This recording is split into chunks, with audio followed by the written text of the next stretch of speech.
you smell what the Rock is cooking?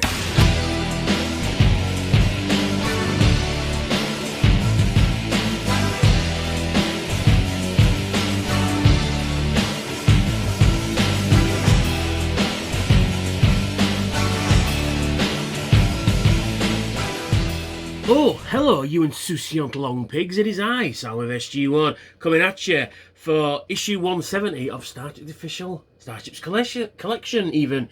This time we're doing the Tsunkatse arena ship, yes.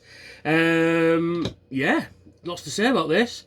As per usual, nice glossy magazine, and when I can pick it up, the ship itself, but more on that in a wee while.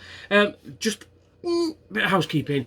Yeah, I ain't done a video in a while. It's just because I've been doing a lot of Transformer stuff recently, and I got my last few issues of Star Trek, last few issues of this, and it's kind of, I'm kind of a bit upset because it's all finished. There's a couple of specials I still need, a couple of bonuses I still need, and all the shuttle packs, I still need those.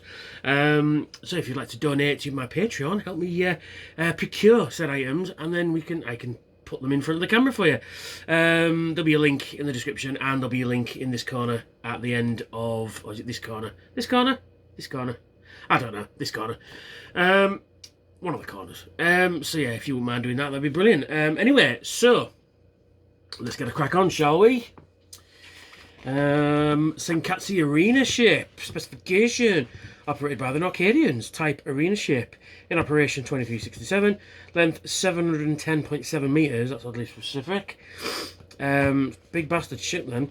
Defense covariant shields. I find covariant shields not as good as regenerative shields. I play a lot of Star Trek Online. And it uses neutronic energy beams. And we get a lovely CG render of the underside of it there. It's pretty cool. I'll do it when it's a different one from the front. There's the front one, and there's the back one. Yeah, so there's when I can learn to talk. The Tsunkatse starship was built around a fighting arena which had a small holding cells and training facilities adjacent to it. The ship was also equipped with powerful transmitters which beamed the fights into holographic form and billions of fans. Yeah. And then we've got another image of the ship there, which is really nice. And you've got some images from the episode. And you've got old Penk there, who is played by Jeffrey Combs, who of course plays Brunt, FCA, and Wayoon. Then we've got the tactical view there, which is really nice. It's actually a really, really cool ship. It's like the more you look at it, the cooler it gets, you know. Species 689, Norcadian game named Mezzotti, was assimilated by the Borg and spent several years as a drone. She and 4 other drones were rescued by Voyager in 2376. Many of their Borg implants were removed and recognised their individuality. Chakotay used to take part in boxing as a light heavyweight, and he had a record of 23 wins and 1 loss to a Nausicaan, which meant, with a mean right hook, Chakotay was known as the Tattoo Terror, who put more men in sickbay than the Acarian flu. For a man of peace, likes boxing. Several species were being forced to fight in the Tsunkatse. There was a Hirogen, a champion, gruesome-looking Kraden. How do they get a Kraden? A Vensidian, a dinosaur-like reptile humanoid, a male and female Pendari, who were known for their bad tempers and superior strength. And then we've got designing the Tsunkatse ship, which is really cool. Really cool. I think that's a Steinbach ship, I think. Yeah, I know Rick Steinbach's are. It's not a bad thing. It's just you know, you can see a designer in there, and it's actually really cool. It's got some really cool ideas coming off it. And then we've got Star Trek Voyager writer Robert J. Dougherty, who there's an interview there. And yes, boys and girls, if you didn't know, that is Dwayne "The Rock" Johnson in his first acting gig outside of wrestling was Voyager. Yeah, so that's pretty cool. Then we've got some more episodes you wrote. Vis is quite a good ship. We didn't get any of the ships from that episode. The coaxial warp drive ship and Steth's ship and all that. Didn't get any of that. And then we've got some more episodes they'd obviously written. That's Collective. The one with the Vingulum. And then there's the Rock and 709 having a laugh. And then there's the Hirogen there. Hajura, played by General Martok himself, J.G. Hertzler. And then you got Riddles, not a bad episode. Tinker, Tenor, Dr. Spy, she's quite a funny one.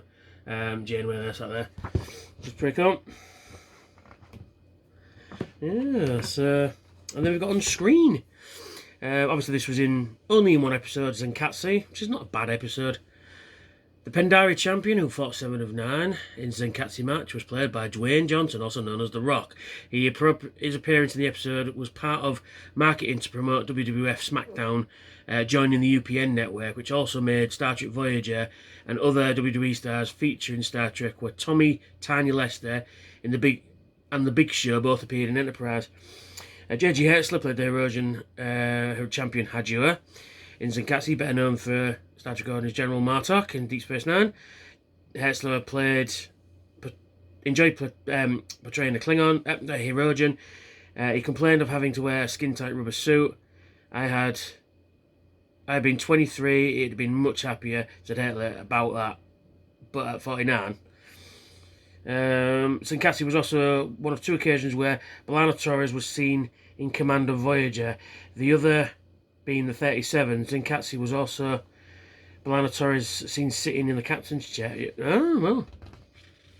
Yeah, because only Geordie commanded the Enterprise in one episode. So there we go. There's the magazine. So we'll just stick that over there. And then what we'll do is we'll flip the camera around and we'll take a closer look at the ship. So join me after the break, shan't you? Boom, and there is the ship itself, and it's very nice. We'll just take it off the stand and we'll just put the stand over there. Very nice indeed. Oh, it's a fantastic looking ship, it really is. And you got these really cool satellite dishes on each side there, you know, obviously transmitting the Tsunkatse fights. And you got what would appear to be the arena there as well, which is really cool. And then you've got the sort of forward section, which is obviously the bridge module and stuff like that. And you got, do you know what? I'm at front over there now. I think these are the warp nacelles, I think. No clear plastic on this one, but never mind. But it's just very nice, very nice. You've got some real nice detail on the engines there at the back. Isn't there the impulse engine? It could be warp drive, I'm not sure. And then you've got some real nice detail going on under there. You've got some really nice Aztecing going on as well, if you can make it out there. Some really nice Aztecing going on. It's got like a real sort of metallic wash to it as well. You can see on the top there, you got some... If the light's gonna... Let me just bring the light down just a touch. Oh, come on. There we are. Yeah, you can see it there. Look, it's really nice. Yeah, you got some really nice, sort of like a coppery colour there going on. You know, it's just a lovely thing. It's just a lovely ship. There we go. And it's one of those ships that, you know, sums up Voyager, you know. It's like a Delta Quadrant ship. It's a bit weird, bit unusual. It kind of looks like a fish, if I'm honest. Kind of looks like a, you know, one of those deep underwater fishes.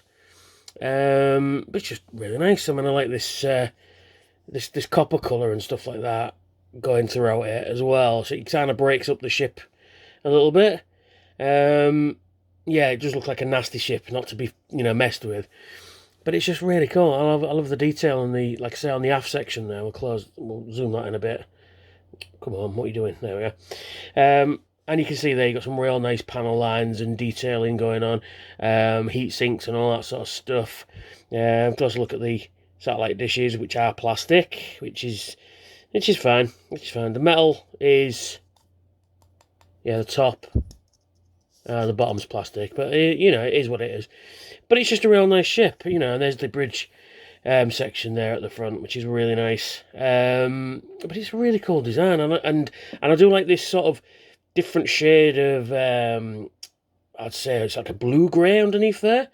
It looks more actual grey in real life, but on camera it looks more blue grey. And it gradiates in there quite nicely. It's really nice. And you got another section of the underside of the aft section there, which kind of mirrors the top a little bit. In fact, it's exactly the same, but that's not a bad thing. Oh, there's some minor variation on there. Is there a variation? No, it's exactly the same. But that ain't a bad thing. You know, symmetry is good on a Starship, you know. And then you got the raised section there, and then you got the... it is an unusual ship. There you got the underside of the bridge module there, you can see really nice. And there we go. And that's all she wrote, really. It's a lovely ship, if I'm honest. It does have a problem staying on its stand. And now I've said that, it's pretty, it's on there pretty much. And it does say on the bottom, just says Penk Starship. Okay. Tsunkatse arena ship. But yeah, it's very nice. It's very nice. And should you get this? Yes, you absolutely should. If you're a Voyager fan, you should absolutely get this. It's a bit dusty on the base then. I'm knocking the camera everywhere. Yeah, it's very cool. Very cool indeed. So, if you like what I do, why not consider subscribing? I've got some... and hit that notification bell to tell you when I've got new videos coming your way. Also, I've got some cool rewards on my Patreon, so if that would be cool as well. And then you can check out my other Star Trek reviews, which will be down here. So I've got some cool rewards on my Patreon, and a big shout out to all my Patreons. Without your support, everything would be, you know, I couldn't do this channel, you know, basically. So thank you. Each and every one of you. Your names will be coming up on screen at the end anyway. So thank you very much, and I will catch you all very soon. Bye for now.